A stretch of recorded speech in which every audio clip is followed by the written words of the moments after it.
All right, so let's get started with the first part. I'm excited to teach you about data science and Python using pandas, right? So I'm gonna be assuming that you do not know anything, and I would try to, grab things from the scratch. Actually, as I said. So let's get started, right? So first of all, I'm just gonna use one data set that is called as Netflix data set. So we learn about the basic commands of Python or pandas first of all. Okay. So first of all, we gotta import a library. Always when you import library, I have seen people doing like import OS. I mean, yeah, it's fine, but a better approach would be try to import OS. Just a try catch block. Import JSON, and then you want to say import pandas as PD. Pandas as PD, and you just want to say if anything went wrong, if except exception as E. And if something went wrong, you wanna print that error message right there. Excuse me. I'm used to using IntelliJ because it provides you autocomplete. So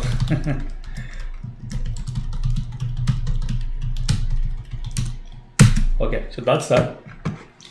This is gonna install all the modules, whatever. These are the built-in. For the pandas, you gotta do a pip install. Of course, if you don't have that, first of all, you wanna do is basically gonna write in the command pip pandas. Okay, just do that. Okay, it's pretty easy. Now I wanna see a list of all the files that are there in the directory. So I'm gonna say listers, and then I'm gonna give a dot. That means hey, look in the current directory. So just want to make sure if that file is there. So there you go, Netflix dataset CSV. Okay, so the correct way to read a path of a file would be as follow. Okay, so I would say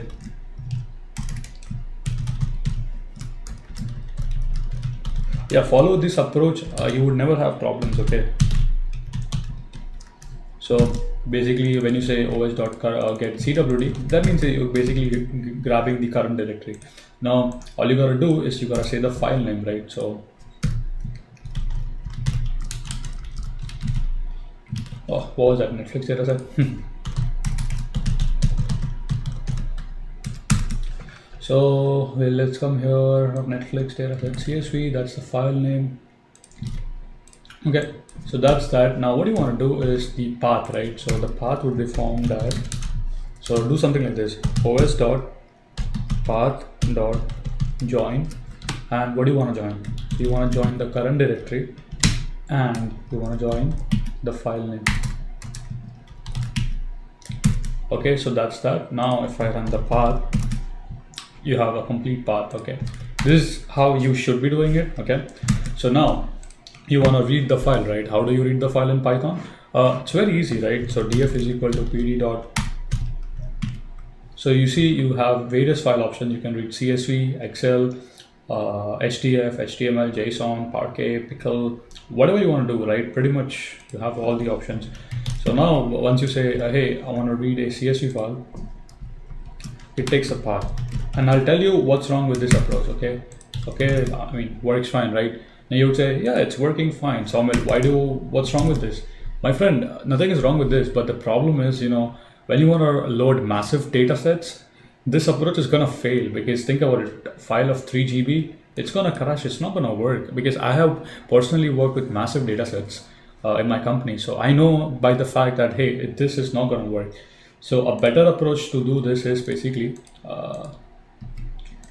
so I'm gonna write in the comments so you guys also learn from my experience. So this won't work for massive data set when you want to read CSV greater than like few GBs. Okay, so well, what's the solution, Saumil? Well, the solution is this. Solution basically is you read the dataset in a chunk. So let's define a chunk size. So we define the chunk size as, let's start with 10, okay? That's the chunk size. And now what you want to do, guys, is for df in, you want to say pd dot, again, use the word read CSV. Of course, you want to do that, but read CSV. Okay, so read CSV, and then you want to give the path, okay?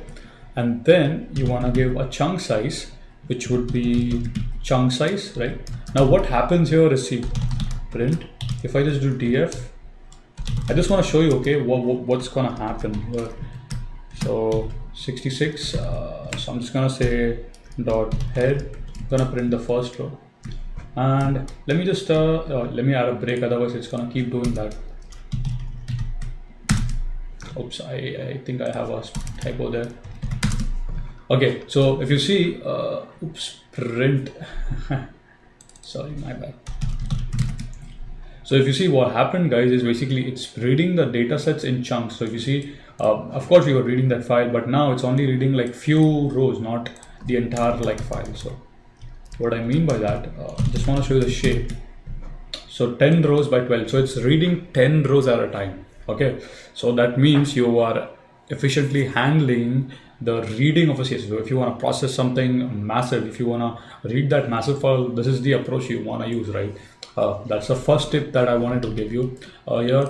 So if you want to read massive files, hey, just do something like this.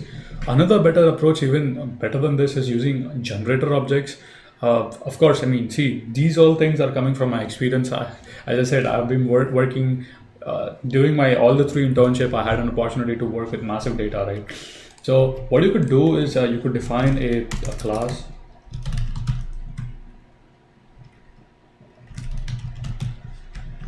I'm just gonna throw a static method here. I mean, you could write a function though, but just want to write a class. Now I'll show you some of the nice things you could do. So I don't want to use self, no way. So I want to say, okay, actually I would use self because I want to develop a class, right? So what I would do, let me see if I can fire up my IntelliJ, because I love to program in IntelliJ. I don't know, for some reason, like when you write code, it's pretty fast in IntelliJ. So I'm just gonna open that quickly. Hope you guys don't mind, because you know, the autocomplete feature does not work well in Jupyter Notebook, right? Of course, I can say Shift and Tab, but yeah, I'm an IntelliJ lover. So okay, let it load. I'm just gonna write some scaffold and just gonna copy there. Okay. Ideally, you want to write a generator function, okay? So, I mean, that's the best way you would do it, of course, the best case scenario. So, let me just create a scratchpad file, or just a dummy file. I'm just going to dump all the code there. So, Python, let's call it foo, because I'm not going to use it. I'm just going to write some code there. I'm just going to, like, whatever. Okay, I'm going to zoom in so you guys can see things clearly. Okay. So what I'm thinking here is basically, hey, I want to define a reader. Okay, I want to define a class called as reader. This class would would inherit from an object. By default, everything inherits from object in Python. So it would have a method. It would have a constructor. The constructor would have a path. The default value of the path would be set to none. And what I want to do is I want to set self.path is equal to, I want to set the variable to path. Now I would have a method called as get. What the job of the get method is basically, we would also have a chunk size here.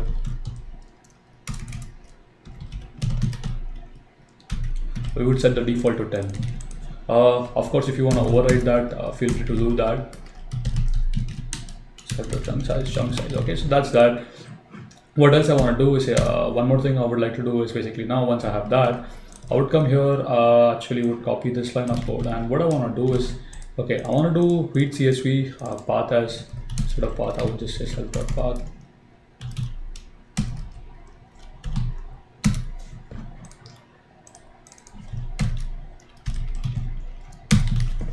Excuse me.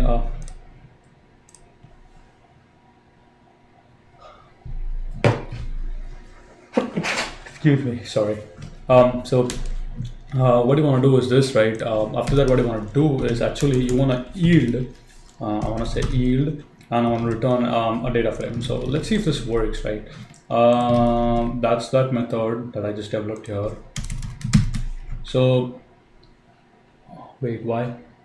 Syntax error df. Isn't that what yield does? I mean, is there a spelling mistake? I'm just seeing what's going on. So import pandas as PD. Okay, that's fine. So now I'll complain now. Yeah, YE. Yeah, Python had that, right? Return. That's weird. That's actually very weird. I mean,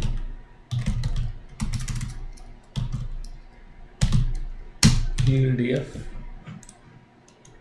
Okay, let me quickly just look up one small thing about generators. Not that one actually here. Just want to look up a small thing here.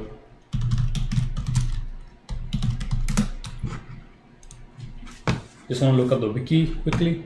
So you have while, and then you say so basically instead of return, what you're doing is basically come on, where is that example? Yeah, yield number. So that is exactly what I was trying to do. I don't know why it did not like that. Oh, I guess it was a spelling mistake, maybe.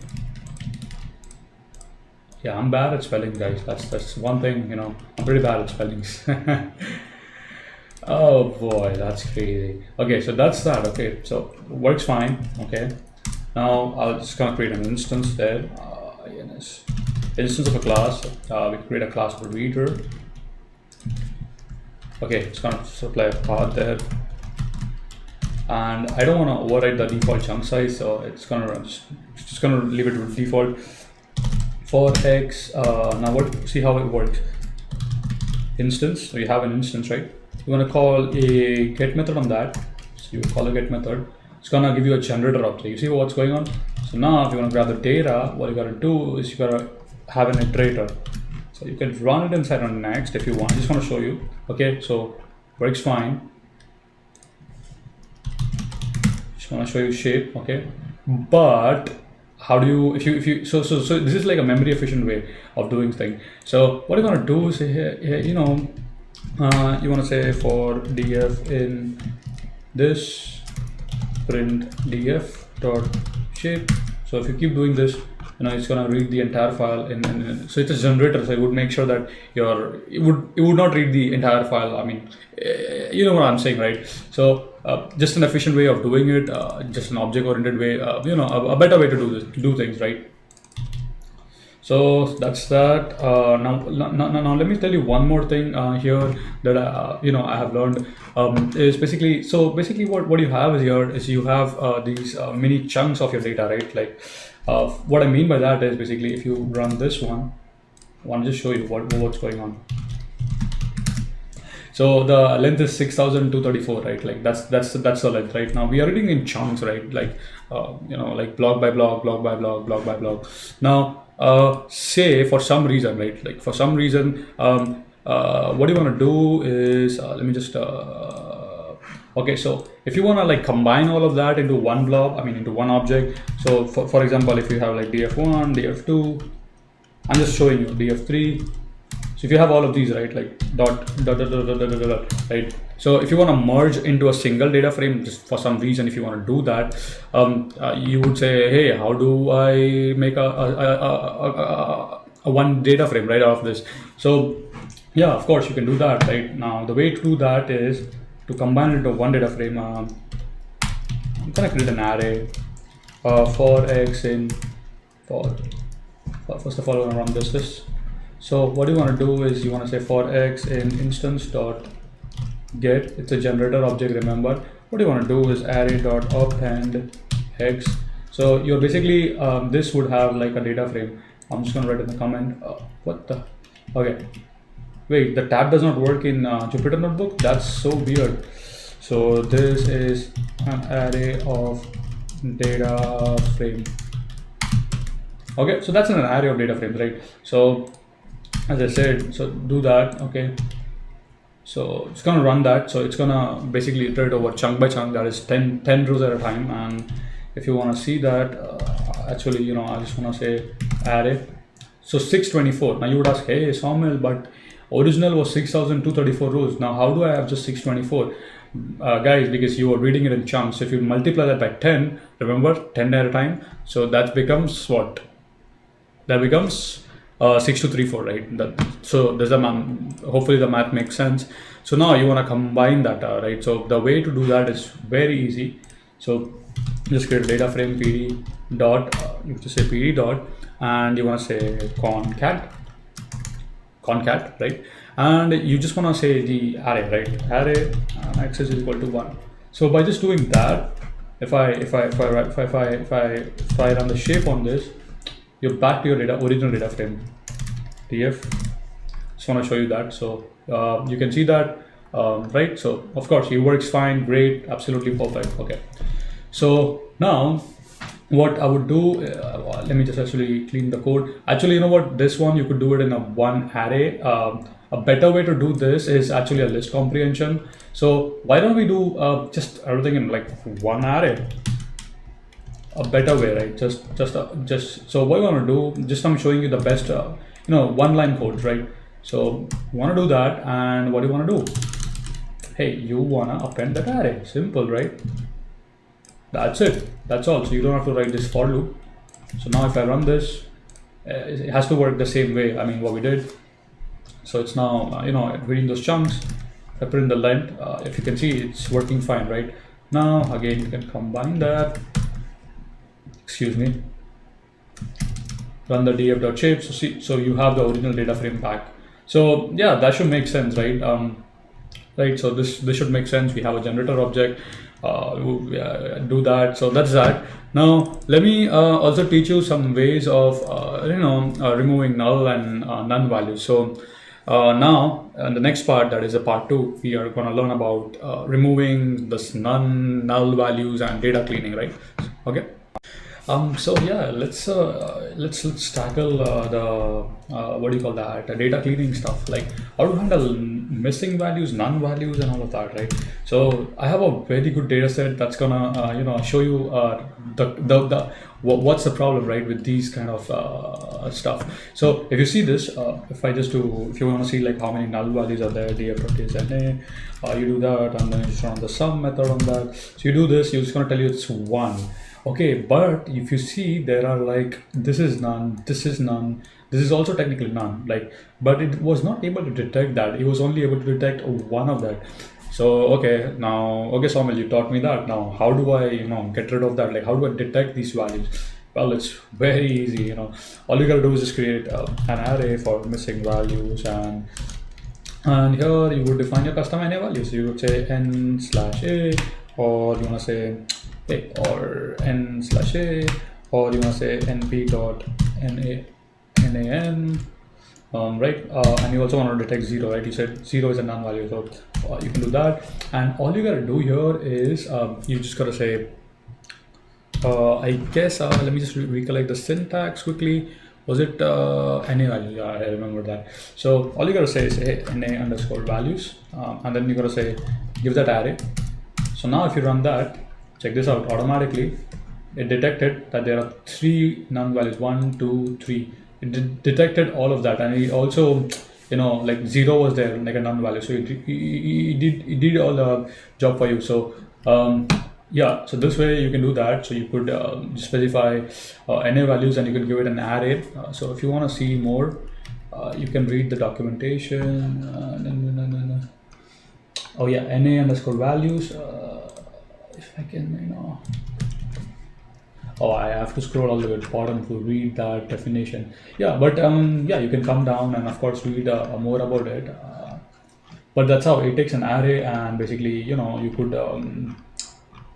define your custom NA values at whatever you want, right? So that's how you would handle custom none values. Now, one more thing that I want to teach you in this course is, one sec. Okay, because I'm going to upload this on a blog, right? So people would be also reading it, right? So that's how you would handle like a custom NA values and none values. So now what you want to do is basically you want to apply some kind of a function, right? So let's jump to how we can apply like a functions and stuff like that. So let me run this one right here. We'll be back to our Netflix dataset. Okay, so that's that. Now part 3, basic commands. Okay, so we're gonna learn about the basic commands. So df. So first of all, when you read a data frame, if you say df, it's gonna print the data set, right? Instead, if you don't want to print the entire data set, you can use the word head. You can say 2. It's gonna print 2 of them. 1, it's gonna print 1, of course. You can of course say like tail. You can say, hey, just read the last value. So that's that. That's that. Now what I want to show you is basically df dot describe. Basically this would describe the data frame. You can see the mean, the max, and all of that. It's gonna give you some of the stats, right?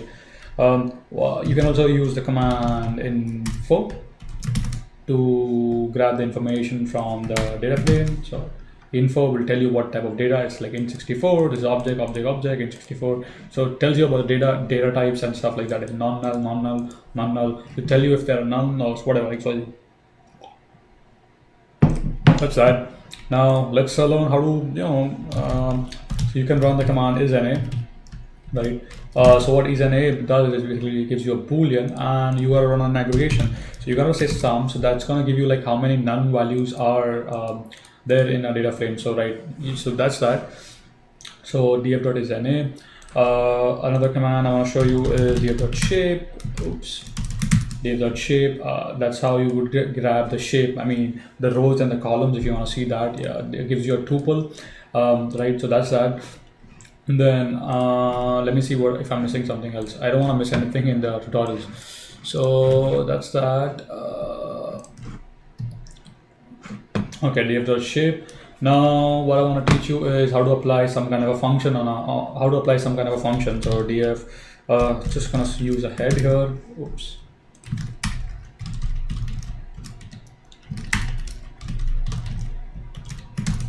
Okay, let's say you wanna let's say you wanna apply a function on release here, right? So how to select a column? It's very easy. All you do is use a round brackets. Ouch. So use a round brackets, and you grab the name of the column that you want to grab. I think I have a typo there.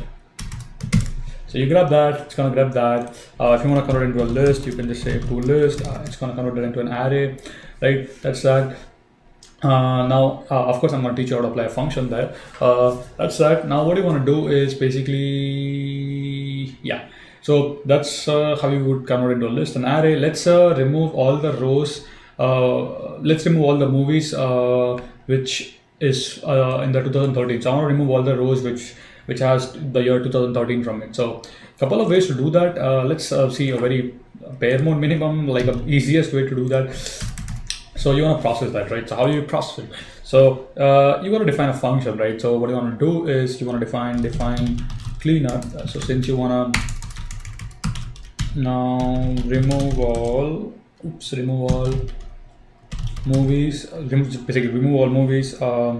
Let's say you're 2013, right? Now I just want to remove that. So what you want to do is df, you want to define a function, remove 2013. I'm just going to define a function. We take an x. I want to show you what happens here. Okay, I want to define that. So in pandas, what you can do, you can select that row, or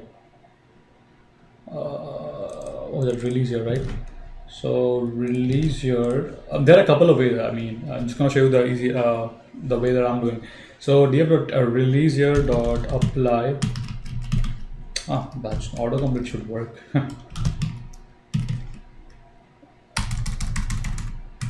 Okay, so as soon as spelling mistake.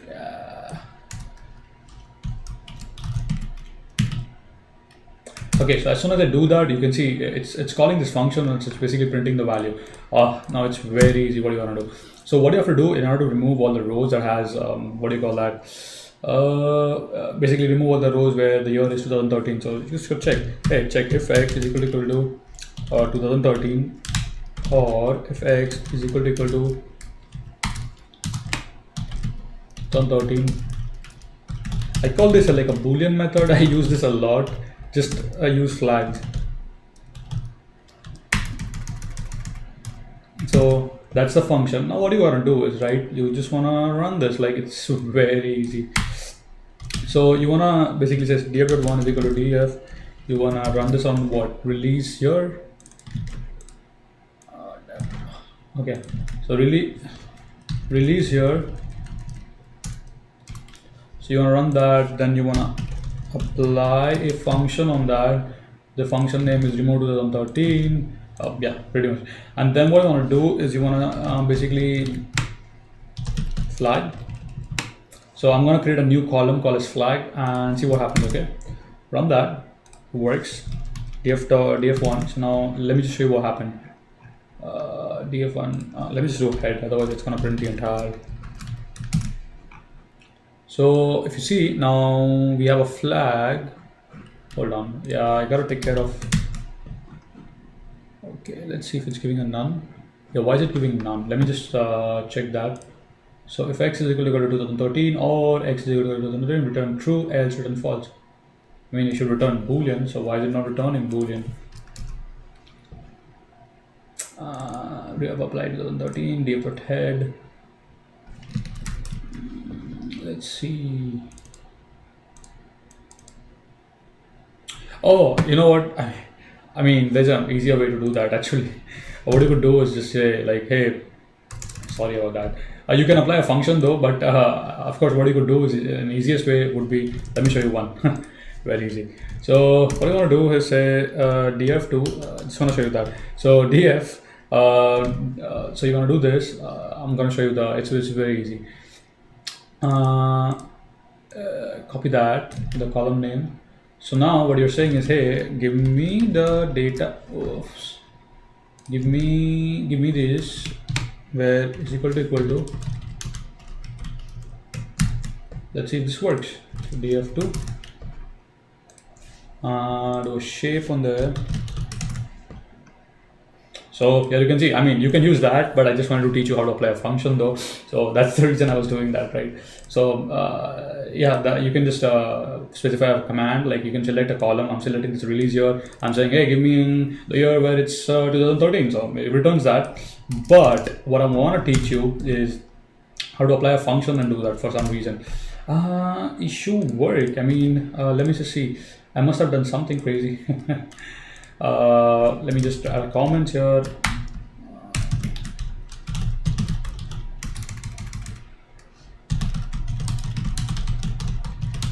Alternative way to remove here where it's 2013. Okay, you can do that. Let me just make sure that I rerun my cell. So what was that? Up. Okay, so we have that back. Now I'm gonna apply a function and that should work for some reason. Okay, so let's see. Yeah, so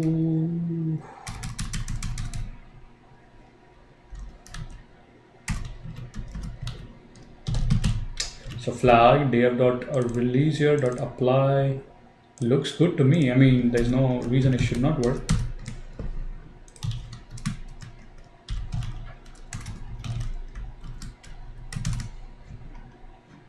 Come on, don't tell me it's not. Why are you giving me null values? It should work. Let me see. Oh, so it is giving me true. I mean, but there are some places. Okay, so this did work. That means it worked. Now, all you want to do is you want to drop wherever the flags are like true. So what you got to do is df22 is equal to df1 dot drop. I think it takes a condition. Let me just see one small thing here. I'm just kind of confused. Can you drop basically based on condition? So let me see. Pandas drop based on condition. I just want to see if you can just do that. Usually Stack Overflow, the best thing. You know, if you have anything, you just go to Stack Overflow. The best thing you could do that. So let's see if I know this. I know this method. Of course, you can do that. But I just want to see. I guess you cannot do that with drop. I mean, drop would just drop stuff. Index name, basically, so that was done in basically what was that? PySpark. It was there in PySpark, not here, I guess. So you could not basically drop based on a certain condition. It looks like that. I mean, so just want to make sure. length, no.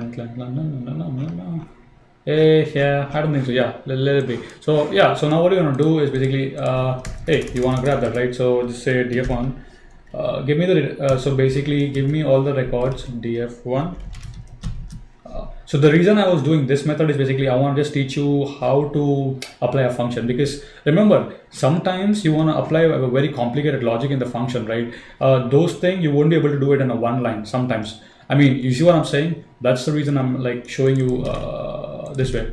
So of course release here, that's equal to, oh sorry, I want to say flag, right? We have a flag, and where flag is equal to true.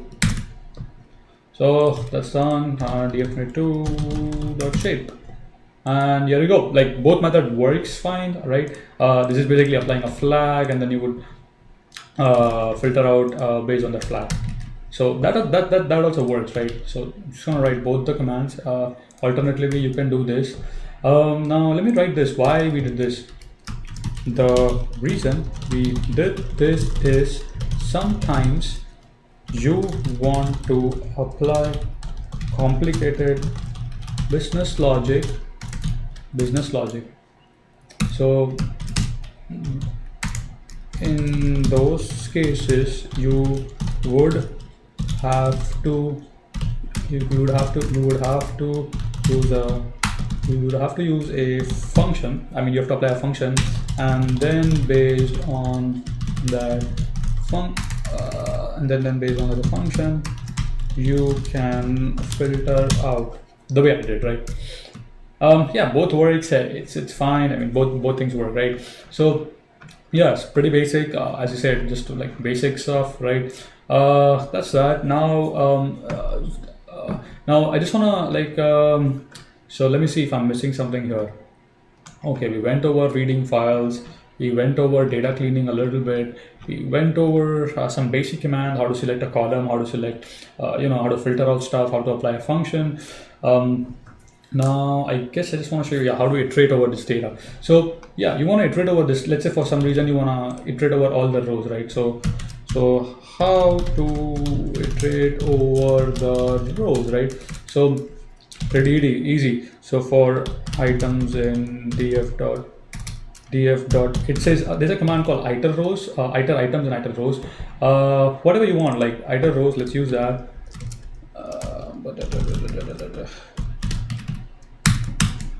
I shouldn't have printed all. It's gonna crash my kernel. So stop. Oh man, yeah, it's gonna basically print everything. So I'll tell you what's gonna happen here is, okay, so basically you can see 0 show ID, then you have this, and then this, and then whatever XYZ. Alternative way to do this, again, you can say items. Just want to show you both the ways you can do. Not again, I have to say a break statement. I always forget that. Okay. They both work kind of same. I mean, not much difference though.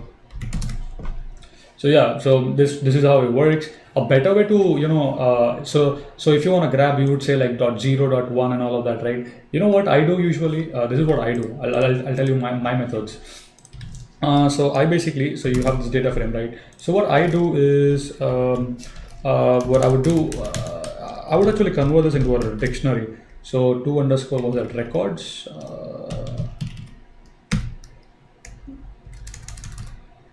Wait, just remembering, was that 2F2? Is there something called records? I guess it was record. Yeah, let's see. Perfect, that's exactly what I wanted. For X in.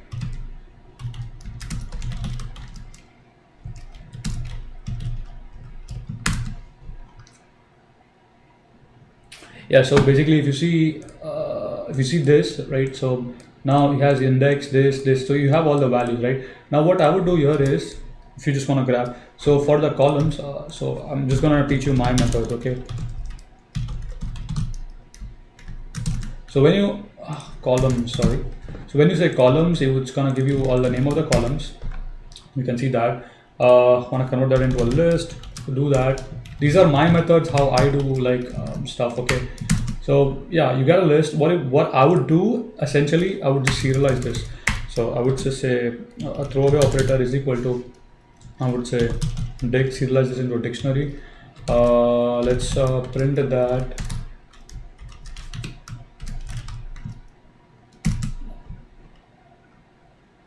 Cannot convert dictionary update sequence element 0 to a sequence. Damn it. Yeah.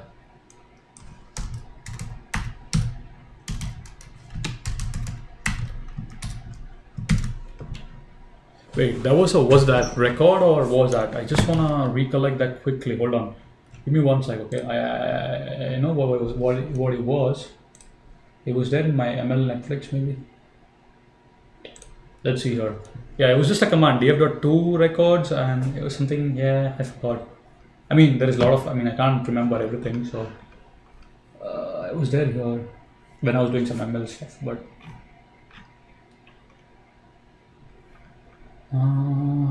Yeah, to dict and record. Oh, that was it. Yeah, I was like, I had done something. I remember that. I'm like, okay, so what you want to do is, yeah, that one. So you want to say to dict and you want to say like record. So what it does is basically, come on. Okay, perfect. So that's that. 43 columns. Basically, you want to, of course, have a list. Encapsulate that with the list. Okay, perfect. Okay, so now I want to show the df43 what it does. Shouldn't have printed all of that. So that's how I like it. So if you see now what happens for x, come on. Okay, so it's an array now for x in df43 print x. I want to break that. So if you see now, we just basically serialize this into JSON, right? Because why JSON? Because you know, like doing stuff with JSON, like it's easy, right? You have a key and a value, So yeah, it's much more better here. So I usually convert that into JSON and then iterate over the JSON. And now, say you want to grab the show ID. Well, just use the word get, and that's pretty much it. Quotes. See, I mean, makes sense, right? I mean, it's an easy way, right? Yeah, that's that. You can do that way, of course. So that's that one. Now, what else I want to teach you in pandas? Am I missing anything? Let's see. So yeah, I think I have covered most of the basic stuff, right? Let me. Yeah, I just want to show you one more command. Would be drops. So let me just show you that. So let's say you want to drop this column, right? So you just say like the word drop, and you would say the column name, and you gotta say access. Access basically means you want to drop over column. Do that. You can do that, of course. That works. Another thing I just wanna show you is fill NA. So if you wanna fill the null values with some number or something like. If you see, all the none values are now filled with that one, and of course you can remove these also if you want to do that. So that's the fill NA. Yeah, I guess that's pretty much it, right? As far as the basics is concerned, right? So hopefully this should provide you a good a hands-on on some of the basic commands in pandas: how to select a column, how to filter a column, how to delete a column, how to drop a column, how to iterate over a column, basically. Then data manipulation, data cleaning, stuff like that. All of the missing values, non values, reading massive files.